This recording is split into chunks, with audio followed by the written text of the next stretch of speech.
Okay mga ka-DJ, dito tayo sa harap ng munisipyo na ginagawa. Ito yung the new Pasig City Hall. Nakita nyo? Yan, ito na po yung forma. Kung di tayo nagkakamali, nag-vlog po tayo nung parang last year po sometime in, hindi ko na kung May po yun. Basta ito na po yung tsura nung magiging bagong munisipyo ng Pasig po. Napakaganda na ito. Nagkakahalaga ng 9 something, 0.2 ba kung di tayo nagkakamali. Ayan po, may forma na po. Ilang panahon na rin natin yun. Mangyayari na itong yan. Ito po mangyayari po dyan, bagong Pasig City Hall dito po sa Pasig yan.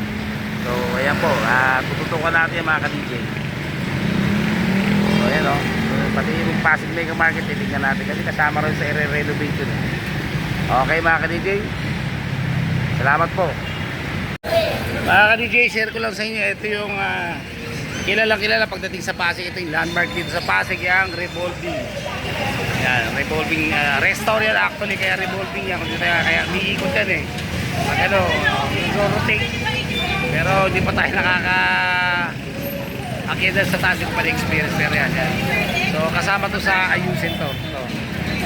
Kasama ayusin yung palengke ng Pasig. So yun.